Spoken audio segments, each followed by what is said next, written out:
तो दोस्तों सोचो, अगर मैं तुमसे बोलूं कि गॉडजिला एक्स कॉन्ग सुपरनोवा की सबसे बड़ी मिस्ट्री ये नहीं है कि विलन कौन है, बल्कि ये है कि वो विलन गॉडजिला जैसा दिखता क्यों है। तो भाई लोग, ये सवाल फैंस सालों से पूछते आ रहे हैं कि अगर स्पेस गॉडजिला मॉन्स्टरवर्स में आता है तो उसका गॉडजिला जैसा अपीयरेंस एक्सप्लेन कैसे करोगे? सिर्फ नॉस्टैल्जिया या फैन सर्विस के लिए सेम डिजाइन यूज कर दोगे तो वो बात बिल्कुल भी हजम नहीं होगी। और यहाँ ऑडियंस का पहला रिएक्शन होगा कि ये गॉडजिला की कॉपी क्यों लग रहा है। लेकिन दोस्तों, अब इंटरनेट पर एक नया लीक सामने आया है जो क्लेम करता है कि लेजेंडरी पिक्चर्स ने शायद इस प्रॉब्लम का परफेक्ट सॉल्यूशन ढूंढ लिया है। और भाई लोग, ऑनेस्टली जितना मैंने इस लीक को पढ़ा और कंपेयर किया, उतना ही लगा कि अगर इसका आधा भी सच निकला तो ये मॉन्स्टरवर्स की सबसे इंटेलिजेंट राइटिंग डिसीजंस में से एक हो सकती है। तो दोस्तों, इस वीडियो में हम इस लीक को डिटेल में समझेंगे, ओरिजिनल टोहो ओरिजिन से कंपेयर करेंगे और देखेंगे कि ये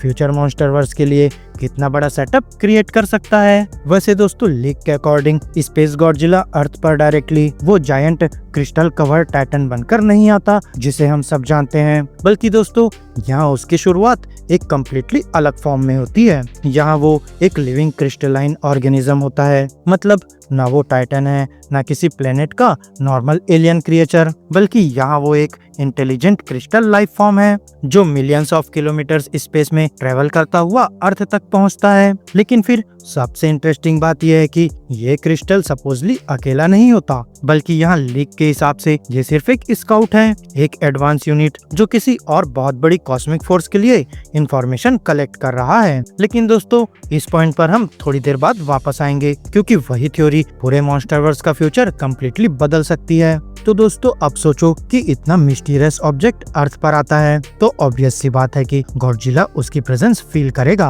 और फिर मॉन्स्टरवर्स में हमने बार बार देखा है कि जब भी कोई चीज अर्थ के नेचुरल बैलेंस को डिस्टर्ब करती है तो गॉडजिला उसके अगेंस्ट खड़ा होता है, चाहे वो म्यूटोस हो, गिडोरा हो या स्कार किंग। यहाँ गॉडजिला हमेशा रिस्पॉन्स देता है और भाई लोग, इसी तरह वो इस अननोन क्रिस्टल को भी कन्फ्रंट करेगा। वैसे शुरू में क्रिस्टल हार्मलेस लगता है, लेकिन फिर गॉडजिला अपनी एटॉमिक ब्रेथ फायर करता है और भाई लोग, यहीं पर सब कुछ बदल जाता है, क्योंकि यहाँ ब्लास्ट क्रिस्टल को डिस्ट्रॉय करने के बजाय उसके अंदर एब्जॉर्ब हो जाता है। और सिर्फ एनर्जी ही नहीं, बल्कि गॉडजिला की रेडिएशन और उसका जेनेटिक ब्लूप्रिंट भी क्रिस्टल के अंदर स्टोर हो जाता है, जैसे वो अर्थ के सबसे पावरफुल ऑर्गेनिज्म को स्कैन कर रहा हो। और फिर भाई लोग, उसके बाद क्रिस्टल ट्रांसफॉर्म होना शुरू करता है, जहाँ धीरे धीरे उसका शेप बदलता है, टेल डेवलप होती है, जायंट डोर्सल प्लेट्स निकलते हैं और फिर क्रिस्टल स्पाइक्स और भी बड़े हो जाते हैं। और दोस्तों, कुछ ही मोमेंट्स में सामने खड़ा होता है एक ऐसा क्रिएचर जो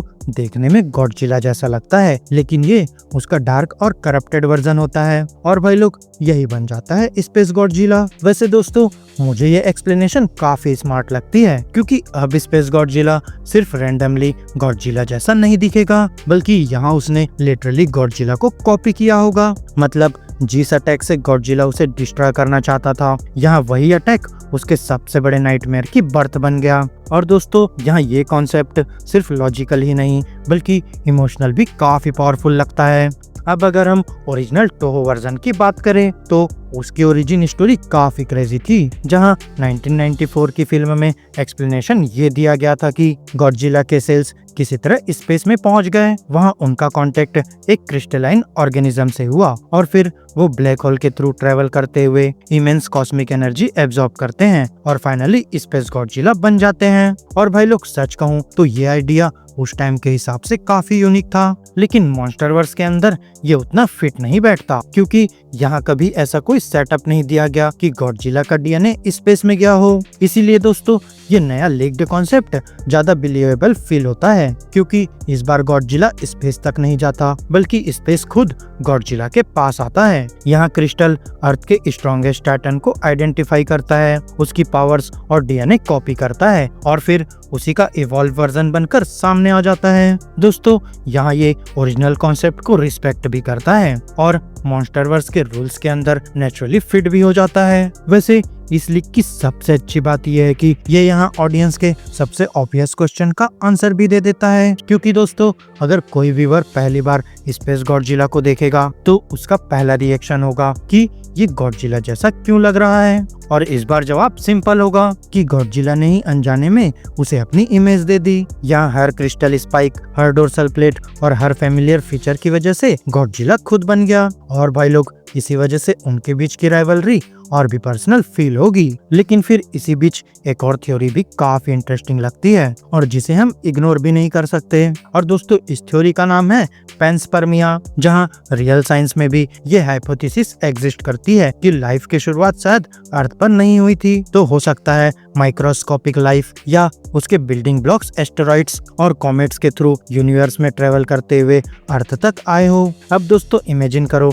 कि अगर लेजेंडरी इसी कॉन्सेप्ट को टाइटन्स पर अप्लाई कर दे, क्या होगा अगर टाइटन्स असल में अर्थ के नेटिव क्रिएचर्स ही ना हो? क्या पता उनके एंसेस्टर्स मिलियंस ऑफ साल पहले किसी और प्लेनेट से आए हो। और दोस्तों अगर ऐसा हुआ तो यहाँ गॉडजिला सिर्फ अर्थ का प्रोटेक्टर नहीं रहेगा, बल्कि यहाँ वो एक मच लार्जर कॉस्मिक फैमिली का हिस्सा बन जाएगा। और फिर स्पेस गॉडजिला का उसके जैसा दिखना कोइंसिडेंस नहीं बल्कि शेयर्ड एंसेस्ट्री बन जाएगा। वैसे दोस्तों पर्सनली मुझे क्रिस्टल वाली एक्सप्लेनेशन ज्यादा प्रैक्टिकल लगती है, लेकिन अगर पेंसपर्मिया बैकग्राउंड लोर का पार्ट हो तो यहाँ मॉन्स्टरवर्स और भी बड़ा और मिस्टीरियस फील करेगा। वैसे दोस्तों यहाँ एक और चीज है जिसने मुझे इस लीक की याद दिलाई, और भाई लोग वो है सीन गॉडजिला, जहाँ उस फिल्म में गॉडजिला को एक कॉन्स्टेंटली इवॉल्विंग ऑर्गेनिज्म दिखाया गया था। वहाँ ह्यूमैनिटी उसके अगेंस्ट जो भी स्ट्रेटेजी यूज करती थी वहाँ गॉडजिला उसके हिसाब से एडेप्ट करता रहता था। और फिर दोस्तों फिल्म के एंड में उसकी टेल से ह्यूमैनाइड क्रिएचर्स इमर्ज होते हुए दिखाए गए थे,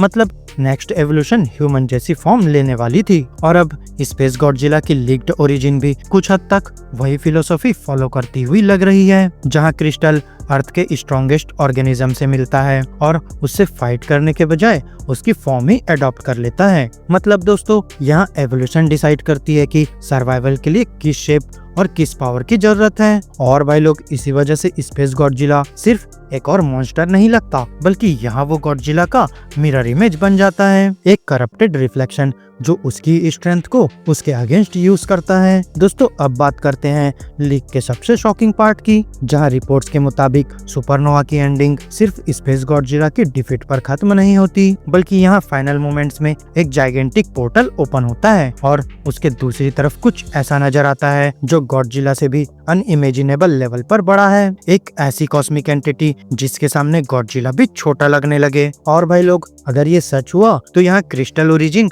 और भी ज्यादा सेंस बनाने लगती है। यहाँ हो सकता है कि ये क्रिस्टलाइन ऑर्गेनिजम्स यूनिवर्स के अलग अलग प्लैनेट्स पर भेजे जाते हो, वहाँ के स्ट्रॉन्गेस्ट प्रोटेक्टर को स्कैन करते हो, उसकी एबिलिटीज कॉपी करते हो और फिर अपने असली मास्टर्स को रिपोर्ट भेजते हो। मतलब यहाँ स्पेस गॉडजिला असली विलेन ही ना हो, बल्कि वो सिर्फ एक स्काउट हो, एक हार्बिंजर जो अर्थ को किसी और भी डेंजरस इन्वेजन के लिए प्रिपेयर कर रहा हो। और दोस्तों यहाँ ये आइडिया मॉन्स्टरवर्स की स्केल को कम्प्लीटली नेक्स्ट लेवल पर ले जा सकता है, क्योंकि अब स्टोरी सिर्फ अर्थ को बचाने की नहीं रहेगी बल्कि पूरे यूनिवर्स में सरवाइव करने की बन जाएगी।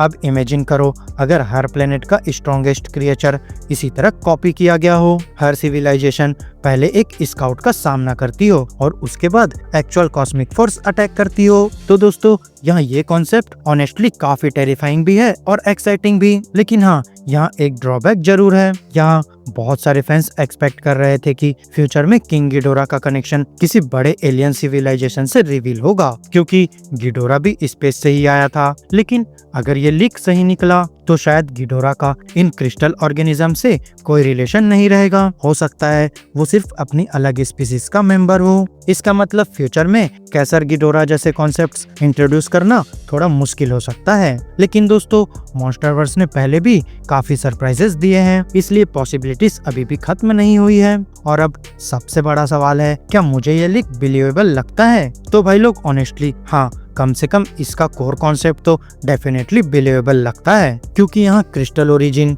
एक बहुत बड़ा स्टोरी टेलिंग प्रॉब्लम सॉल्व करता है। यहाँ ये ओरिजिनल टोहो वर्जन को रिस्पेक्ट भी करता है और मॉन्स्टरवर्स की कंटिन्यूटी को ब्रेक भी नहीं करता। और फिर सबसे इम्पोर्टेंट बात यह है कि यहाँ स्पेस गॉडजिला की अपीयरेंस फाइनली लॉजिकल फील होने लगती है। यहाँ वो सिर्फ फैन सर्विस नहीं लगता बल्कि स्टोरी का नेचुरल कॉन्सिक्वेंस बन जाता है। लेकिन दोस्तों हमेशा की तरह एक बात याद रखना बहुत जरूरी है कि अभी तक ये सब ऑफिशियली कंफर्म नहीं हुआ है। ये सिर्फ लीक्स और रूमर्स हैं और ट्रेलर रिलीज होने के बाद भी काफी चीजें मिसलीडिंग हो सकती है। वहीं टेस्ट स्क्रीनिंग्स के बाद मूवीज में चेंजेस भी होते रहते हैं, इसलिए दोस्तों इस इंफॉर्मेशन को स्पेकुलेशन की तरह ही लेना चाहिए। लेकिन अगर लेजेंडरी ने वाकई स्पेस गॉडजिला को किसी तरह मॉन्स्टरवर्स में इंट्रोड्यूस किया तो मुझे लगता है कि गॉडजिला एक्स कॉन्ग सुपरनोवा सिर्फ एक और मॉन्स्टर फाइट वाली फिल्म नहीं होगी, बल्कि यहाँ ये पूरे फ्रेंचाइजी को एक नए कॉस्मिक एरा में एंटर करा सकती है। और शायद